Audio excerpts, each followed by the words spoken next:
I stood up for a biker who was unfairly arrested by the cops. What happened next shocked everyone and turned my life upside down. There's something about the smell of coffee and bacon that just feels like America. Not the America you see on TV, but the real one, where people wake up at 5 a.m., drive trucks held together by duct tape and prayer, and know their neighbors by the sound of their footsteps. That's Trail Creek, Wyoming, population 3,412, where I spent my entire life brewing coffee and flipping burgers at Gus's Griddle, the diner my grandfather built with his bare hands back in 1978. My name's Alex Martin. I'm 31, and for the past 8 years, I've been the owner of what locals call the best damn breakfast joint this side of the Rockies. It's not much, just a small building with faded red vinyl stools, the lingering aroma of Folgers, and a jukebox that's stuck playing the same songs from the 80s and 90s. But it's mine, and in a town where nothing much happens, it's something. August in Wyoming is something else. The mornings are crisp, like biting into a fresh apple, and the sky stretches so far you feel like you could fall into it. This particular morning started like any other, me wiping down the grill while humming along to Nirvana's Smells Like Teen Spirit, playing softly in the background. The photo of my grandfather Gus hung on the wall behind the counter, watching over the place in his cowboy hat, the same one he wore when he rode his Harley back in the 70s. Gramps was something of a legend around here, not the kind that makes it into history books, but the kind that people still talk about at barbecues and town meetings. Remember when Gus Martin rode that Harley straight to the county fair just to win a bet? They'd laugh, shake their heads, and then order another stack of pancakes. He taught me everything I know about cooking and quite a bit about life, too. In Trail Creek, everyone knows everyone's business. It's the kind of place where the gossip travels faster than internet service, which, by the way, still cuts out every time it rains. My regulars are a real slice of Americana. Old Fred, who sits at the corner booth every morning at 7:15 sharp, grumbling about those damn liberals ruining the country, while secretly being the biggest softy who leaves $20 tips. The Forest Rangers in their plaid shirts who come in smelling like pine and telling stories about bear encounters that get more dramatic with each retelling. And Sheriff Bob, who always orders an Americano. None of that fancy syrup nonsense, and talks about the good old days when kids respected authority. I love this place, but sometimes it feels like I'm living inside a Bruce Springsteen song. The one about a guy who dreams of escaping his hometown, but never quite makes it past the city limits. My grandfather used to say, "A breakfast ain't just food, Alex. It's giving someone a chance to start their day right." I'd roll my eyes then, but now, flipping pancakes at 6 a.m., I get it. There's something almost sacred about being the first person someone sees in the morning, about being trusted to fuel them for whatever lies ahead. That Tuesday changed everything, though I didn't know it then. The morning rush had just died down, and I was cleaning the grill, the smell of butter and toast hanging in the air. The bell above the door jingled, not the cheerful ring it makes when Mrs. Patterson comes in for her weekly slice of apple pie, but hesitant, almost apologetic sound. In walked a guy who stuck out in Trail Creek like a cactus in a snowstorm. Tall, with a beard that looked like it had its own zip code, wearing a leather jacket despite the August heat. But what caught everyone's attention was a patch on his back. Iron Saints, with a skull wearing a helmet. The diner went quiet, the kind of quiet that happens when a stranger walks into a saloon in those old Western movies. Now, in Trail Creek, bikers aren't exactly welcomed with open arms. Years back, a group passing through it caused some trouble at the local bar, and small towns have long memories. I could hear the whispers already starting. Bikers? Here? There's going to be trouble. But grandfather's second rule, right after never serve a cold breakfast, was judge the customer by their manners, not their appearance. So when the guy sat down at the counter, I nodded and asked what I could get him. He smiled, not the intimidating grin you might expect, but something tired and genuine. Black coffee, he said, black as his mood until noon, and a burger with no onions. His name was Ray. While I prepared his order, we got to talking about motorcycles. I mentioned how my grandfather used to ride a Harley, keeping his voice low enough that Sheriff Bob, nursing his coffee by the window, wouldn't hear. Ray's eyes lit up, and for a few minutes, it was just two guys chatting about engines and open roads. Gramps always said, 2 wheels under you is the closest thing to freedom a man can get, and seeing Ray's expression when he talked about his bike, I knew exactly what he meant. The burger was almost done when the door slammed open hard enough to rattle the home-cooking sign my grandmother had painted 30 years ago. 2 cops burst in like they were raiding a meth lab instead of a diner, where the most dangerous thing was my hot sauce. Deputy Rick, young, buzzcut, with the look of someone who watches too many cop shows and believes he's a star, and his partner Ed, who always looked like he'd just finished eating a donut and was already planning his next. They made a beeline for Ray, and before anyone could blink, Rick had him pinned against the counter. The entire diner froze. My spatula hung mid-flip, dripping grease onto the grill. Mrs. Henderson's fork stopped halfway to her mouth, a piece of pancake dangling precariously. Sheriff Bob set down his newspaper and stood up, his weathered face a mask of practiced neutrality. He approached slowly, nodding to his deputies. "What's the situation here, Rick?" Sheriff Bob asked, his voice carrying that particular tone of authority that comes from 30 years wearing a badge.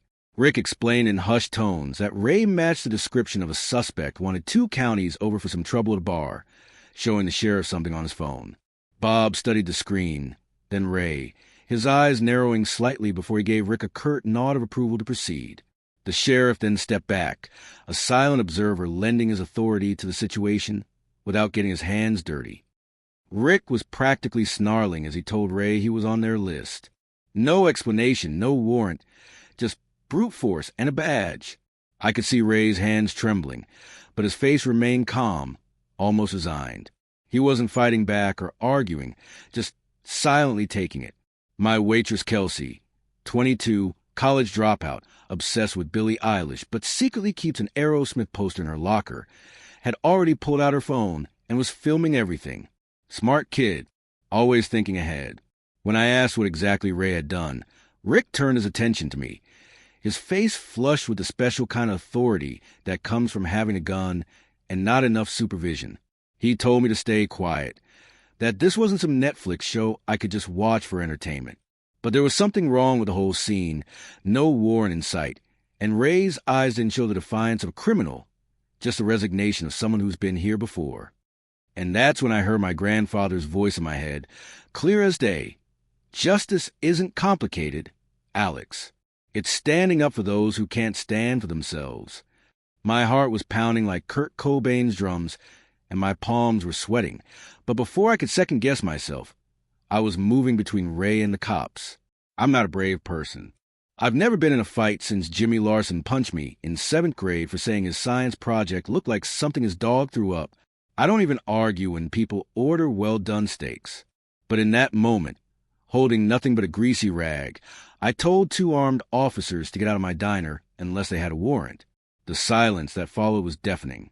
Sheriff Bobs had snapped up, his eyes widening with genuine shock, clearly not expecting the pancake guy to suddenly grow a backbone. Old Fred stopped mid-chew. Everyone was waiting to see what would happen to the idiot cook who thought he was some kind of hero. Rick's face went through a fascinating transformation, surprise, then anger, then a sort of calculating coolness that was somehow worse. He leaned in close enough that I could smell the cheap coffee on his breath, and whispered that I'd regret playing hero. Ed, looking uncomfortable with the whole situation, tugged at his partner's sleeve. Sheriff Bob stepped forward, his face a storm cloud. "Martin," he said slowly, like he was explaining something to a child, "these boys are doing their job." This man's wanted for questioning. But there was something in his eyes, a flicker of doubt, perhaps, or maybe reluctance. Whatever it wasn't enough to make him stop his deputies. He looked at Ray, then at me, and finally gave Rick a signal to back off. "We'll handle this proper. Later." After a tense moment, they all backed away. No scene, no arrest, just a quiet promise of future trouble as the officers walked out, the bell jingling cheerfully behind them as if nothing had happened. Ray slipped out right after, giving me a nod that said more than words could. I stood there holding my dish towel like some sort of shield, wondering what the hell I'd just done. The diner slowly came back to life, forks scraping plates, coffee cups clinking, the jukebox switching to Sweet Home Alabama. But something had changed. I could feel in the way people glanced at me, some with newfound respect, others with concern, a few with disapproval. Kelsey lowered her phone and whispered that the video was already up on Facebook. In a town of 3,412 people, news travels at the speed of light. I had essentially just thrown down a gauntlet to the entire Trail Creek establishment. The police, the mayor, the old families who ran things from their front porches while sipping lemonade and judging everyone else. I looked at the empty counter space where Ray's half-finished coffee sat abandoned. My stomach clenched as the realization of what I'd done began to sink in. In America, we love stories about standing up to power. We put them in our movies, write songs about them, teach them to our kids. But in real life, in small towns like Trail Creek, rocking the boat means you might end up drowning. The rest of the day passed in a blur. Regular customers came and went, but conversations were hushed, and everyone seemed to be watching me. By closing time, my phone was blowing up with texts, some supportive, others less so. The town was divided, and somehow I'd become the center of a storm I never saw coming. As I turned off the grill that night and began wiping down the counters, I caught sight of my grandfather's photo. He was smiling that crooked smile of his, the one that always made him look like he knew something you didn't. I wonder what he'd think of what I'd done. Would he be proud? Or would he shake his head at my impulsiveness? My grandfather always said that character isn't built in grand gestures, but in small moments when no one's looking. But what happens when everyone is looking? When your small moment of principle gets filmed and shared and dissected by an entire town. The sound of the siren wailed in the distance as I locked up the diner. It was probably nothing. Maybe Mrs. Patterson's cat got stuck in a tree again, or teenagers were racing down Main Street. But my heart skipped a beat anyway. The cops weren't done with me. That much was clear from Rick's parting look. I stood under the neon Gus's Griddle sign, the red glow casting shadows across the empty parking lot. I hope you were right, old man. I whispered to the night air, to my grandfather, to myself. I hope standing up for what's right doesn't mean losing everything. The siren grew louder, then faded again, leaving me alone with my thoughts and the weight of a decision I couldn't take back. In the movies, this would be the moment where triumphant music plays and the credits roll. But real life doesn't work that way. Real life is what happens after the big moment, when you have to live with the consequences of your choices. And as I walked to my truck, keys jingling in my hand, I couldn't shake the feeling that I just opened a door I wouldn't be able to close. In a town like Trail Creek, where everyone knows your name and your business, I'd just become something I never wanted to be, a topic of conversation. The stars above Wyoming stretched out like spilled salt across black velvet, indifferent to the tiny dramas playing out beneath them. Tomorrow would come whether I was ready or not, bringing with it whatever storm I'd stirred up. All I could do was face it the way my grandfather taught me, with my chin up and my principles intact. Because at the end of the day, a man has to be able to look himself in the mirror, even if the rest of the world is looking the other way. And sometimes, standing up for what's right means standing alone, at least for a while. I've always been a deep sleeper. My grandfather used to joke that I could snooze through the apocalypse as long as the four horsemen didn't mess with my pancake griddle. But that Wednesday morning after the incident, my eyes snapped open at 5:17 a.m., a good 43 minutes before my alarm. My phone was buzzing like an angry hornet's nest. 47 messages, 23 missed calls, and more notifications than I'd gotten since my high school graduation. Kelsey's video had gone viral, at least by Trail Creek standards. 15,000 views overnight, which might not sound like much to city folks, but in a town where the annual parade gets maybe 200 spectators, it was practically Super Bowl numbers. I scrolled through some of the comments with the kind of morbid curiosity that makes people slow down to look at car wrecks. Biker lover.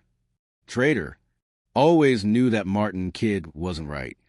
It was like reading my own obituary, except instead of remembering my good qualities, everyone was competing to see who could spit on my grave first. One comment from Mrs. Peterson, who I'd been serving cherry pie every Thursday for 7 years, stung particularly deep. Never would have expected Alex to side with criminals over our brave officers. His grandfather would be so disappointed.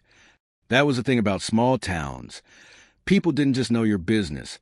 They thought they knew your soul. I dragged myself out of bed, showered, and threw on a clean Gus's Griddle t-shirt. The logo, a cartoon Griddle flipping a pancake with a grin, suddenly seemed too cheerful for the day ahead. But routine is routine, and the breakfast shift waits for no man's existential crisis. The walk to the diner usually took me past nodding neighbors, the occasional dog walker, and Mr. Wilson watering his prized petunias. Today, people suddenly found their shoes fascinating when I passed by. Mrs. Wilson actually turned and went back inside her house, like I was carrying some contagious disease called standing up to copitis. When I rounded the corner to Main Street, my steps faltered. The diner looked the same as always, the neon open sign I'd forgotten to turn off last night, still blinking lazily in the morning sun. But the energy was all wrong. On a typical Wednesday, I'd be rushing to beat the 6:30 a.m. crowd of contractors heading to the new development on the edge of town. Today, the parking lot was as empty as a politician's promises. I unlocked the door, turned off the neon sign, flipped on the lights, and fired up the grill. The familiar sizzle as I threw some butter on the hot surface was comforting, like an old friend saying everything would be okay, except this old friend was lying through its metallic teeth. The jukebox clicked to life automatically at 6 a.m., and Poison's "Every Rose Has Its Thorn" filled the empty diner. I'd never paid much attention to the lyrics before, but now every word about heartbreak and betrayal seemed to be written specifically for this moment. Yeah, Poison, I muttered to myself, scrubbing the already clean counter. You nailed it. By 7 a.m., I'd had exactly 0 customers. Not even old Fred, who'd been coming in at 7:15 sharp for his black coffee and blueberry pancakes for 2 decades, rain or shine, Democrat or Republican in office.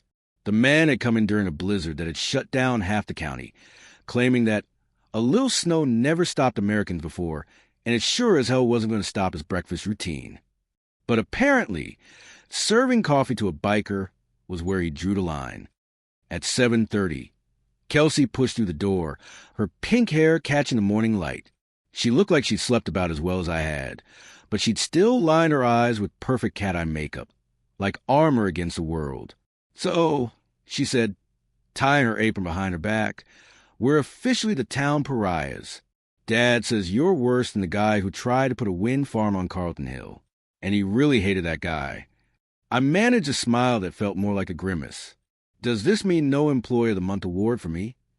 The morning crawled by with the occasional customer, mostly out-of-towners passing through who hadn't gotten a memo that Gus's Griddle was suddenly Trail Creek's ground zero for moral corruption. A couple of truckers from Montana left generous tips, one of them muttering something about small-town politics as he walked out. Around noon, my phone rang. Pastor John's name flashed on the screen, and I briefly considered letting it go to voicemail. But in a small town, delaying the inevitable only makes it worse. So I answered, wiping my hands on a dish towel. Pastor John didn't waste time on pleasantries. His voice, usually warm and welcoming, had taken on that special tone reserved for sinners in need of guidance. He explained that while Jesus taught forgiveness, the church couldn't be associated with establishments that harbored criminal elements. The annual church breakfast fundraiser will be moving to Dottie's Diner on the other side of town. I wanted to point out that Jesus himself was pretty big on standing up for outcasts, but arguing theology with a pastor seemed like a losing battle. Instead, I thanked her for letting me know, hung up, and promptly dropped a stack of plates I'd been putting away. The crash echoed through the empty diner like thunder. Kelsey helped me sweep up the pieces, neither of us saying much. When we finished, she looked at me with those too wise for her eyes and said, "You know, my sociology professor at community college talked about something called collective punishment. It's when a whole group gets punished for one person's actions. That's what they're doing to you." "Thanks, Professor Kelsey," I said, but I was grateful for her attempt to make sense of the madness. Around 2 in the afternoon, I spotted Sheriff Bob's cruiser parked across the street.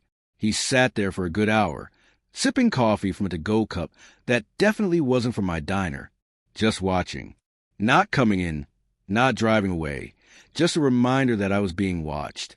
When he finally rolled down his window to throw out his cup before driving off, I could swear he looked straight at me and tapped his finger against an imaginary watch. A message as clear as if he'd shouted it through a megaphone. "Your time is running out, Alex." The afternoon brought a few more surprises.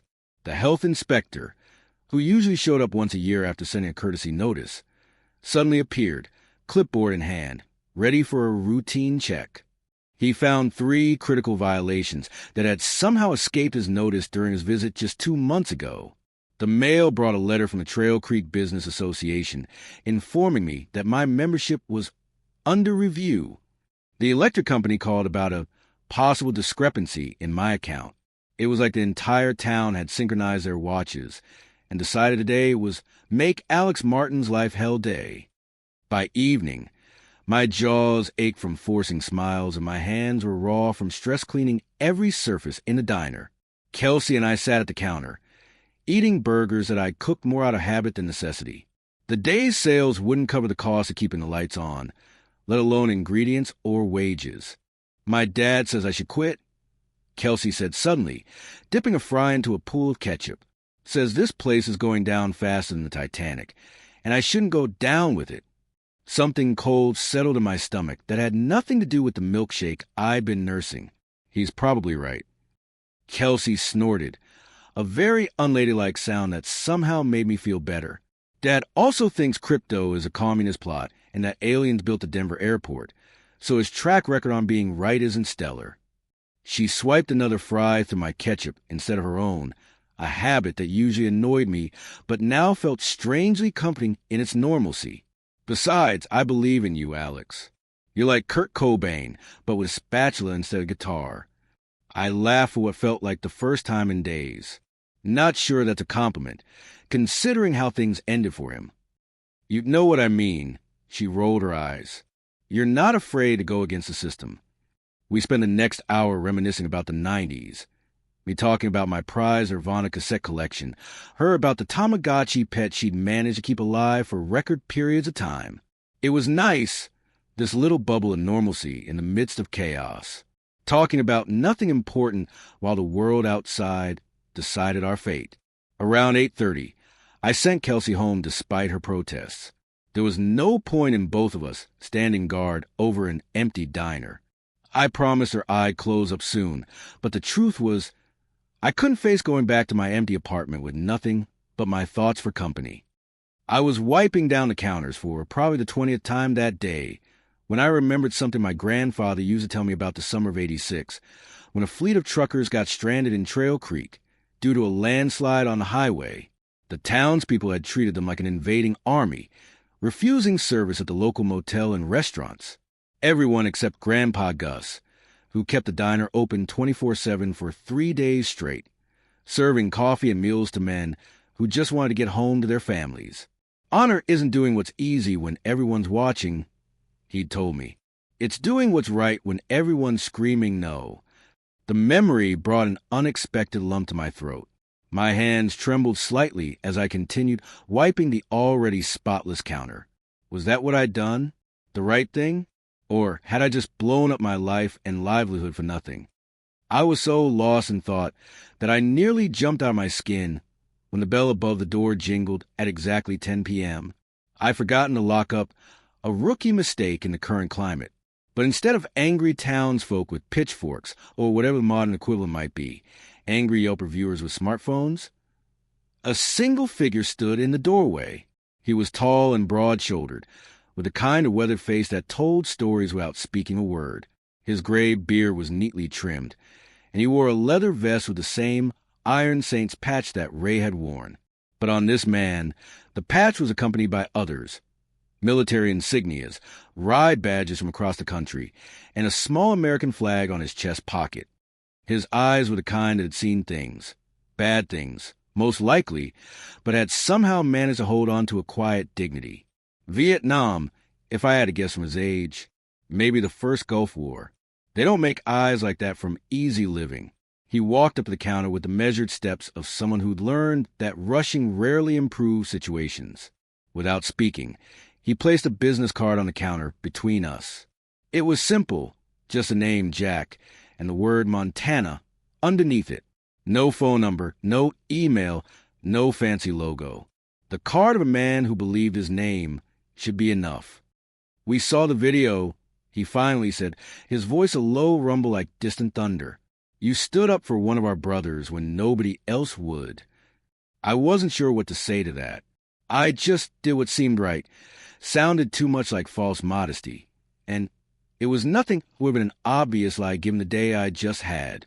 So I just nodded, which seemed to satisfy him. Ray told us what happened. He's been having a rough time since coming back from Iraq. PTSD makes him look guilty even when he's not done anything. Cops around here see a beer in a patch and think they've got Pablo Escobar. He tapped the card with one finger. "Tomorrow, we're coming." My stomach dropped. Great. Just what I needed. A biker gang showing up to finish what Ray had started. The perfect cherry on top of my disaster Sunday.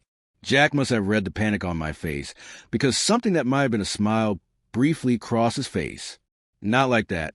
Son, we pay our debts. Iron Saints take care of those who take care of our own." Kelsey, who I hadn't even noticed coming back into the diner.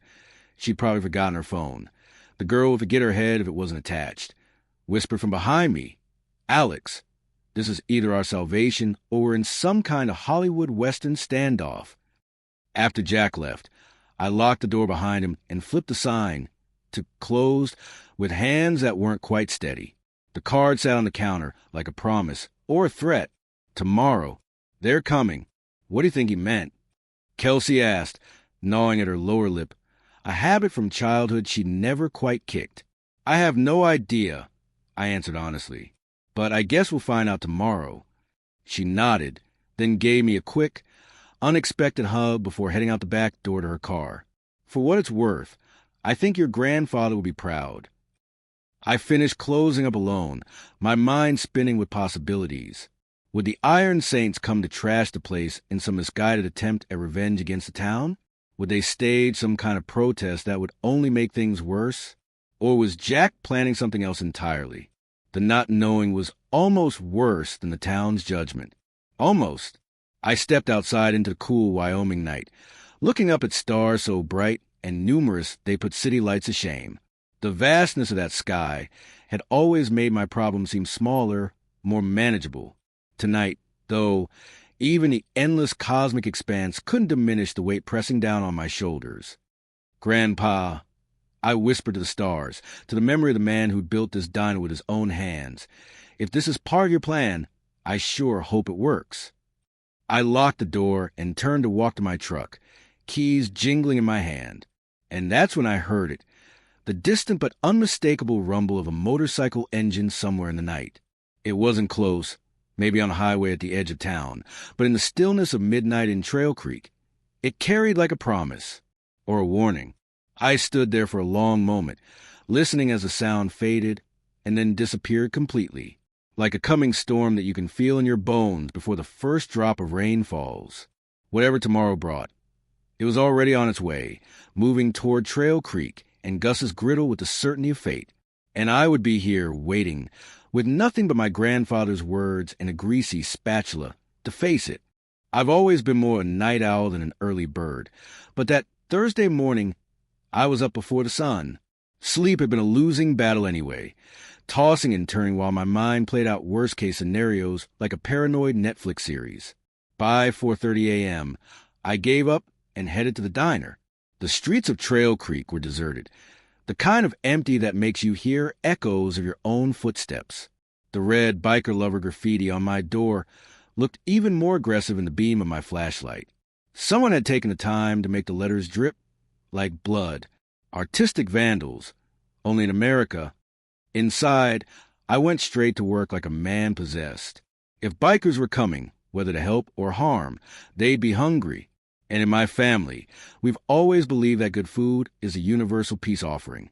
My grandfather could have ended the Cold War with his apple pie recipe if they'd just given him a chance. I baked 5 pies, apple, cherry, blueberry, pecan, and chocolate cream. Then I brewed 2 full gallons of coffee, strong enough to resurrect the dead. The rich aroma filled the diner, momentarily pushing out thoughts of bankruptcy, boycotts, and biker gangs. The jukebox needed special attention. I scrolled to the catalog until I found Bruce Springsteen's Born to Run and set it up to play when I hit the button. If this was going to be my last stand, at least the soundtrack would be epic. Around 6, Kelsey arrived, looking surprisingly chipper for someone who might be walking into a disaster zone. She surveyed my baking frenzy and whistled. "Planning to feed an army?" she asked, tying her apron with the professional efficiency of someone who'd done it 1,000 times. I gestured to the pies cooling on the rack. My hands were covered in flour and probably some emotional stress baking residue. "If these bikers don't show, we can eat these ourselves and open a bakery instead," I replied, trying to sound more confident than I felt. Pies solves everything, according to my grandfather. Kelsey grinned and grabbed a rag to help clean up. Your grandfather and my grandmother would have gotten along. She believed that there wasn't a problem in the world that couldn't be fixed with enough butter and sugar.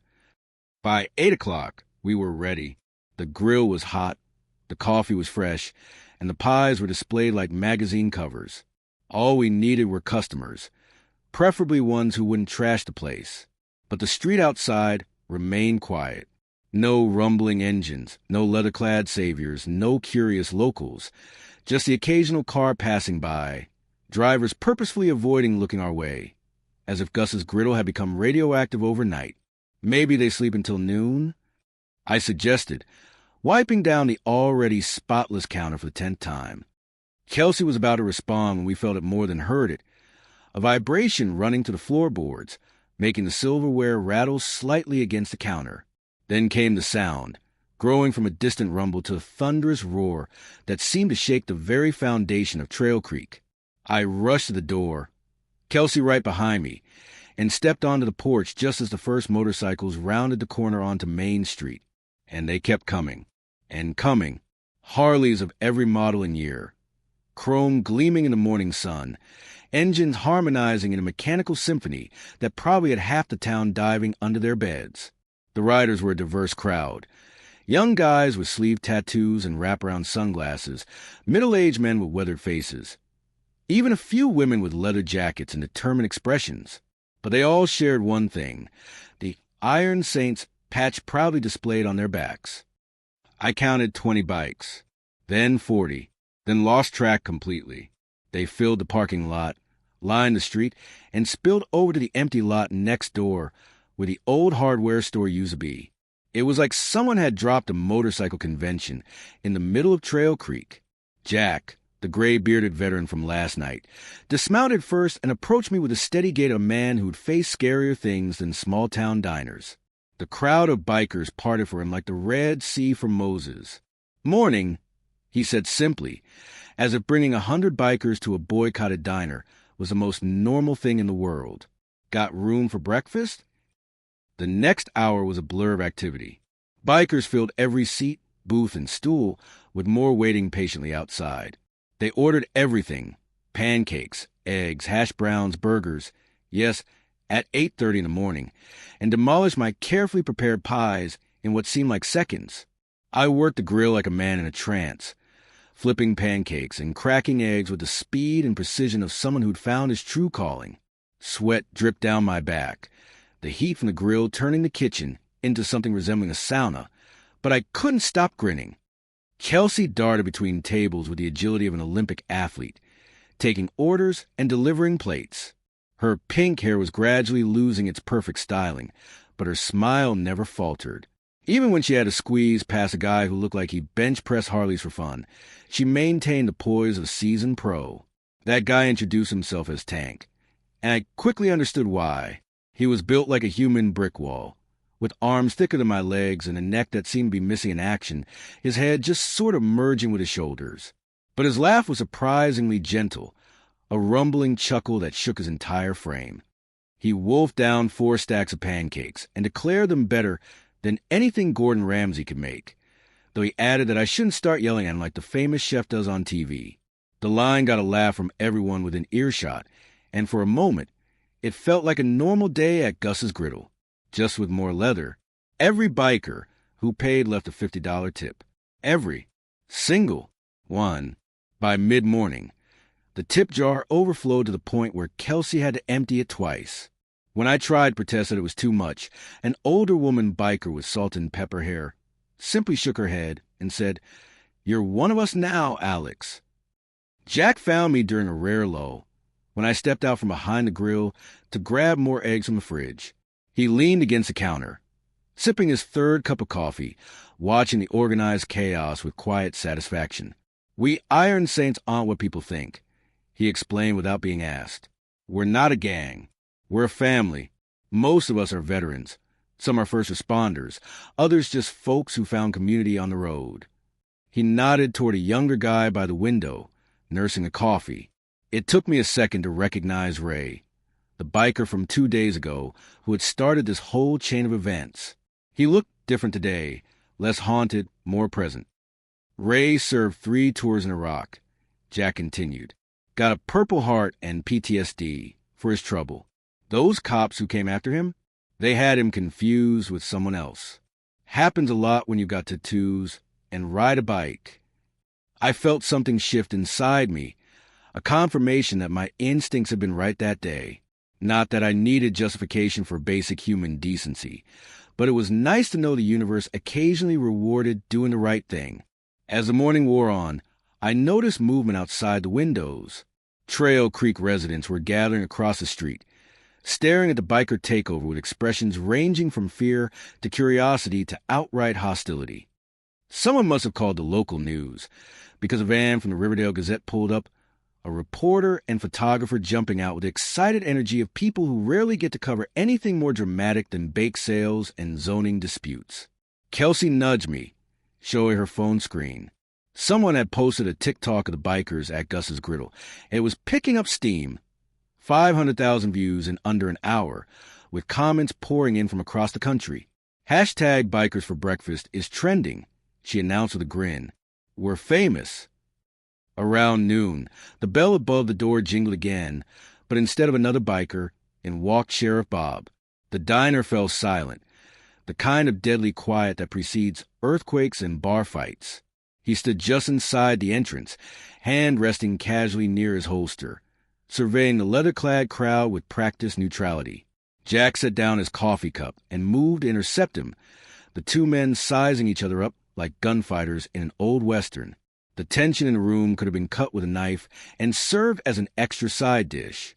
I couldn't hear their conversation, but I could see Jack showing something on his phone to the sheriff, whose expression gradually shifted from suspicion to something resembling grudging respect. After a few more exchanges, Sheriff Bob nodded, turned on his heel, and left without ordering so much as a cup of coffee. What was that about? I asked Jack when he returned to the counter. He smiled that barely there smile of his, just clearing up some misunderstandings, showing him Ray's service record and the case of mistaken identity. Your sheriff's not a bad man, just set in his ways. Sometimes people need a little nudge to see past their preconceptions. By mid-afternoon, the bikers had finally begun to thin out, though they made sure the diner was never empty. Before leaving, they pooled together and presented me with a brand-new professional coffee machine that must have cost more than my monthly rent. Tank and 2 others mounted it on the counter with the careful precision of men who understood mechanical things on a spiritual level.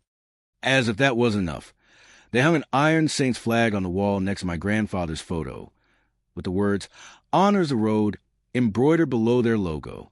It looked strange next to Gramps in his cowboy hat, but somehow right, too, like different generations of American rebels finding common ground.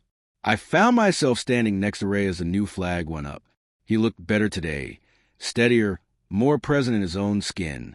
"Thank you," he said quietly. Not many people would stand up for a stranger these days. I wanted to say something profound, but all I could manage was, it was the right thing to do. Sometimes the simplest truths are the ones that matter most. As the afternoon faded into evening, and the biker numbers dwindled to a manageable few, I finally got a chance to catch my breath.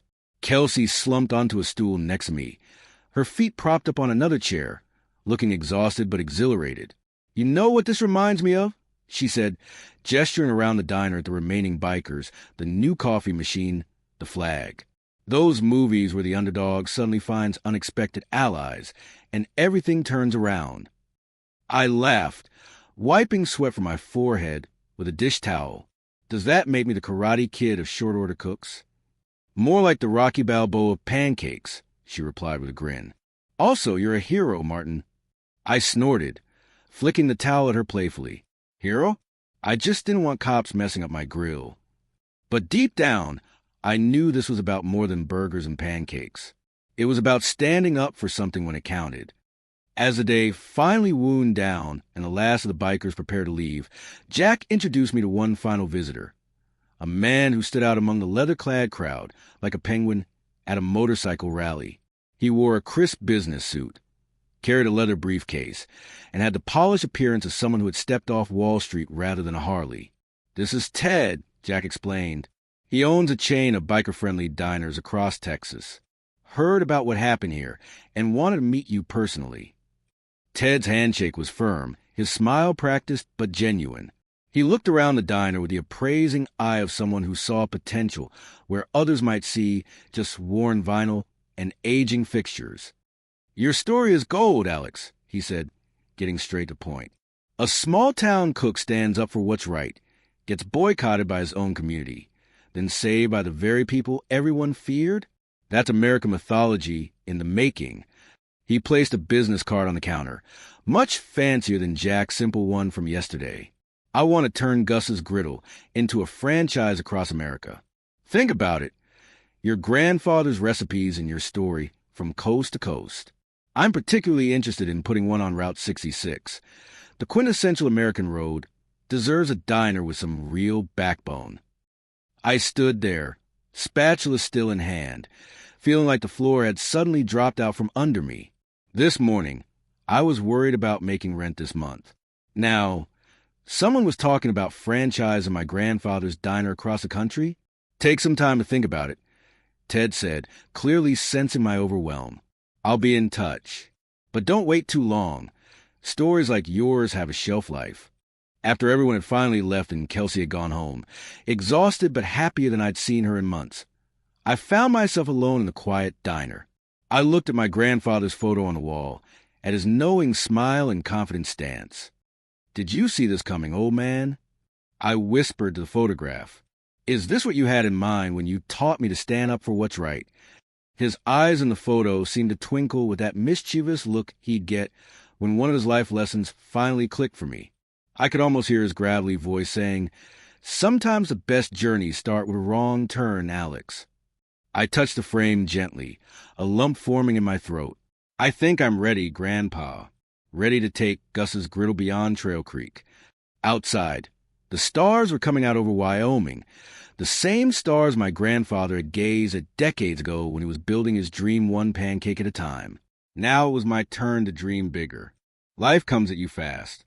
1 minute you're flipping burgers in a small-town diner wondering if you'll make rent, and the next you're signing franchise agreements with more zeros than you've ever seen in your checking account. If someone had told me a year ago that standing up to 2 cops would lead to all this, I have told them to lay off the whiskey in their morning coffee. But here I was, 1 month after the day the Iron Saints rolled into town, sitting in a conference room in Denver, signing on the dotted line while Ted's lawyers explained terms like licensing agreement and brand expansion strategy. I nodded like I understood all of it, though truthfully, my business education consisted of watching my grandfather calculate food costs on the back of napkins and a community college accounting class I mostly slept through. Kelsey sat beside me, taking actual notes and asking intelligent questions that made me wonder when the pink-haired girl who blasted Billie Eilish during closing time had transformed into this savvy businesswoman. But that was Kelsey, always surprising you just when you thought you had her figured out. So essentially, she said to the lawyer, a woman with sharp eyes and an even sharper pantsuit, Alex retains creative control over all menu items and atmosphere requirements, while your company handles logistics, marketing, and expansion? The lawyer looked impressed, which made me feel a strange mix of pride and inadequacy. Precisely, she replied. Mr. Martin's story and his grandfather's recipes are what make this venture unique. We're not trying to change Gus's Griddle. We're trying to share it with America. I liked the sound of that, because if there was one thing I'd learned from this whole mess, It was that my grandfather's approach to food, community, and standing up for what's right resonated with people far beyond the Trail Creek city limits. When I finally signed the last page, Ted clapped me on the shoulder like we were old friends. "This is just the beginning, Alex. You're going to change the diner industry." I wasn't so sure about that, but I did know one thing. I'd never have to worry about Sheriff Bob's tax inspection threats again. The first year passed in a blur of blueprints, recipe standardization, and more meetings than I'd attended in my entire life combined. Ted's team moved fast. Apparently, there's nothing like a viral story to motivate investors. Within 12 months, we opened 3 new Gus's Griddle locations, one in a trendy Denver neighborhood, one in a dusty Arizona town popular with retirees and tourists, and the crown jewel, a gleaming diner on Route 66, with neon sign visible from half a mile away. Each location had the same core elements. My grandfather's pancake recipe that he perfected over 40 years, a carefully curated playlist heavy on American classics from Van Halen to Springsteen, and the unmistakable feel of a place where comfort food meets comfort for the soul. If Grandpa knew his secret recipe had made it all the way to Route 66, he'd be demanding royalties. I joked with Kelsey during the grand opening. We'd driven down in a rental convertible, windows down, belting out "Life is a Highway," like we didn't have a care in the world. She laughed. Her hair now dyed a patriotic blue, whipping around her face in the desert wind. He'd probably say something wise like, "Good pancakes, like good people, eventually find their place in the world." Her impression of my grandfather's gravelly voice was spot on, and it made my heart squeeze with a familiar mix of grief and gratitude, 2 emotions that seem to walk hand in hand these days, especially as his legacy grew beyond anything he could have imagined.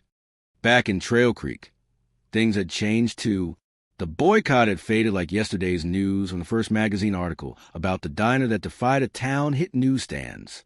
Suddenly, everyone in Trail Creek had apparently been my biggest supporter all along, if you believe their revised versions of the story. Old Fred came back for his morning coffee, acting like he'd never left. "Always knew you at Backbone, boy," he'd say, leaving an extra $1 with his tip, as if that made up for the weeks of empty seats. Even Pastor John found his way back, conveniently forgetting his harboring criminal elements sermon. "The Lord works in mysterious ways," he told me, digging into a slice of apple pie. "Your trial was just preparation for your blessing." I wasn't bitter, not really. Small towns have short memories when it suits them and longer memories when it doesn't. That's just the way of things. Besides, the original Gus's Griddle was doing better than ever, with tourists coming from all over to eat at the diner where it all started. The TikTok hashtag Griddle Hero had grown to over 40 million views, spawning spin-offs like hashtag Griddle Justice and hashtag Bikers for Breakfast.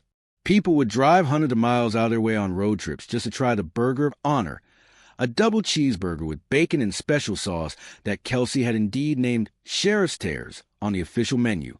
"Truth with a side of pettiness," she explained with a wink. "It's the American way." Sheriff Bob took an early retirement about 6 months after the incident, claiming back problems. Though everyone knew the real issue was the dash cam footage that had mysteriously surfaced showing his deputies harassing bikers without cause. His replacement, a younger officer from the next county over who'd served in Afghanistan, brought a more modern approach to policing that didn't involve targeting people based on their vehicle preference. In an ironic twist that could only happen in real life because fiction would reject it as too on the nose, one of the Iron Saint veterans, a former city planner named Marcus, ran for mayor of Trail Creek and won by a landslide. His first official act was to open a youth center where kids could learn everything from coding to motorcycle maintenance. As for Kelsey and me, well, that relationship evolved too. Somewhere between late-night planning sessions and cross-country road trips to check on new locations, our friendship deepened into something more. It wasn't the lightning bolt romance of movies. It was a slow burn kind that grows out of mutual respect and shared French fries at 2 a.m. "You know," she said one night as we closed up the original diner, "sometimes the best way to find yourself is to pour someone else a cup of coffee." I grinned, flipping a burger patty with unnecessary flourish. "Or fend off cops with a spatula." She laughed, but then her expression turned thoughtful. "I'm serious, though. Before all this happened, I was just drifting. College dropout with pink hair working in a diner, waiting for life to happen to me. Then you stood up for Ray, and I realized life doesn't happen to you. You happen to life. Moments like that made me realize how lucky I was. Not just because of the business success or the sudden fame, but because when everything went sideways, I found out who would stand beside me. And that's worth more than all the franchise agreements in the world. One evening, about 18 months after signing with Ted, I was cleaning out some old boxes in the storage room of the original diner when I found a dusty cardboard box labeled Gus Personal. Inside were old photos, menus from the 70s, and a stack of Bon Jovi cassettes that looked like they'd been played until the tape stretched thin. Wedged between Slippery When Wet and New Jersey was an envelope with my name on it, in my grandfather's distinctive all-caps handwriting. The paper had yellowed with age, and the ink had faded to a soft blue, but the words were still clear. He must have written it years ago, maybe even before he passed, tucking it away for me to find someday. My hands trembled slightly as I opened it, feeling like I was having a conversation across time. The letter was typical Grandpa Gus, direct, a little rough around the edges, but filled with the kind of wisdom you only get from living a life with your eyes wide open. Alex, he'd written, if you're reading this, I'm probably long gone, and you've either made a hell of a success of the diner or you're cleaning things out to sell it. Either way, I want you to know something. I always knew you'd do something big with your life. Not because you're special, though you are, kid, but because you got the one thing that matters. You know the difference between what's easy and what's right, and you choose right even when it costs you. That's rare these days. People talk big about principles until standing by them might cost them a buck or a friend. You're not built that way. Remember when you were 8 and gave your lunch money to that Matthews kid because his dad lost his job? Your mom was furious, but I was proud as hell. Don't be afraid to be yourself, Alex. The world's full of copies, but originals change things.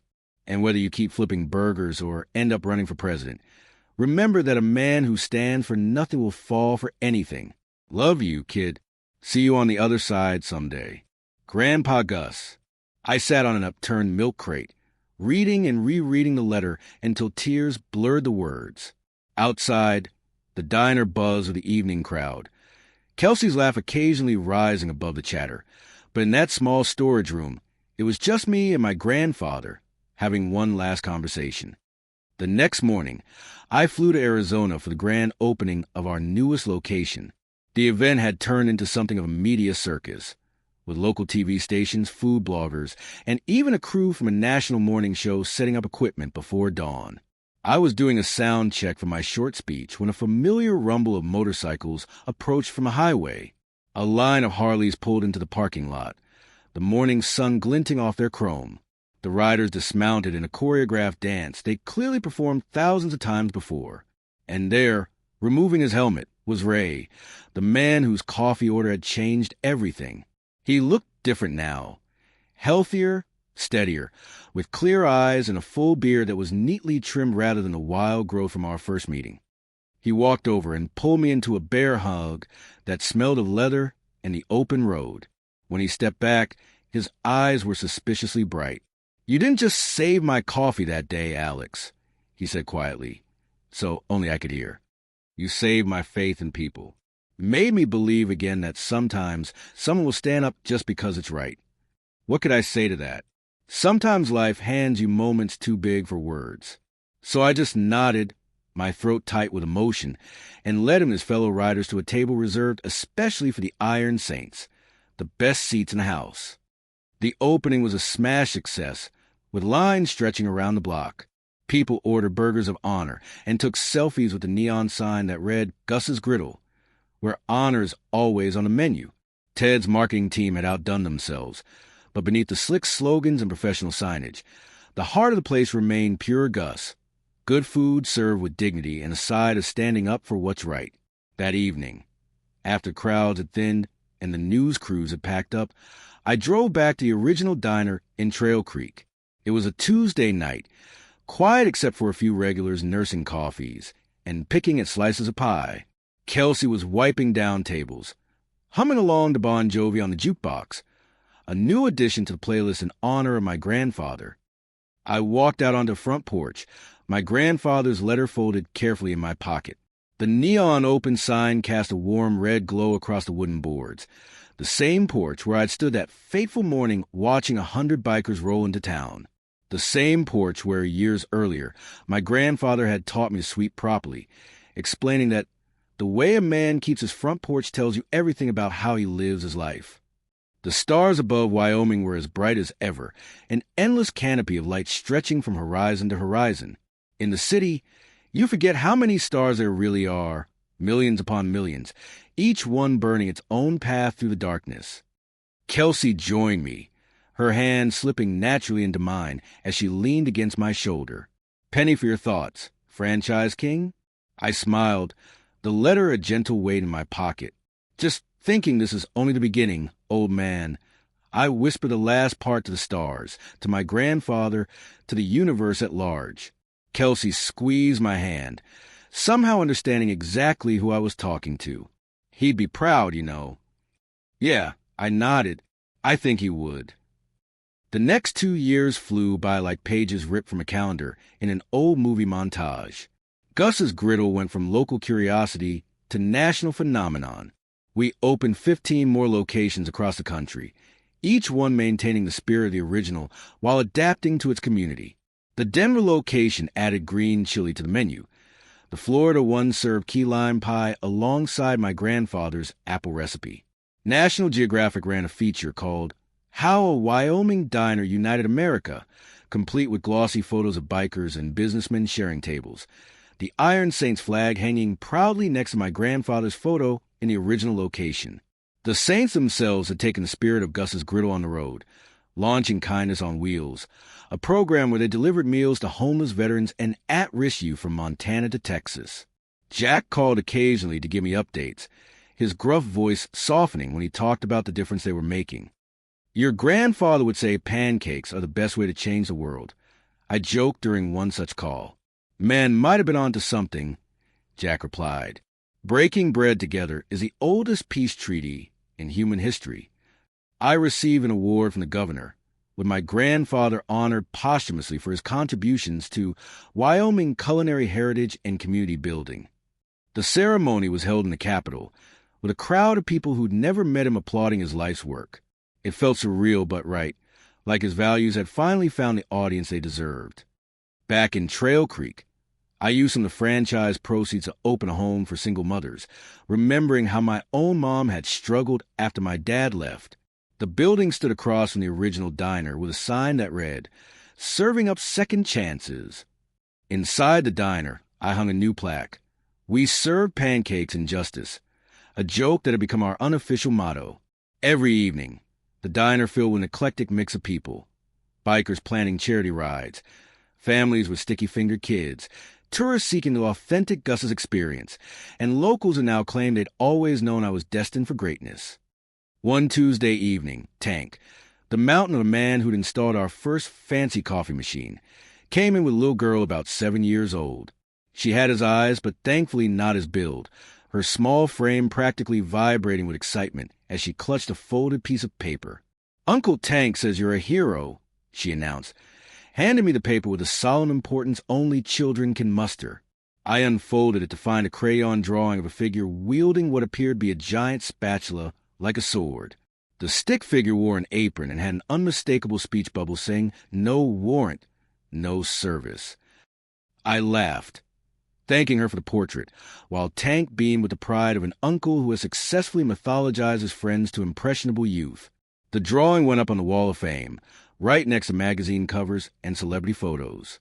Later that night, after the last customer had left and Kelsey was doing final count on a register, I found myself looking around at the diner. The worn countertops that had heard thousands of stories, the booth where Ray had sat that fateful morning, the grill that had cooked enough eggs to feed a small country. "What's on your mind, philosopher?" Kelsey asked, catching my thoughtful expression. "Just thinking about how life isn't about what you take from it, but what you leave behind," I replied, surprising myself with the sentiment. She laughed, closing the register drawer with a satisfying cha-ching.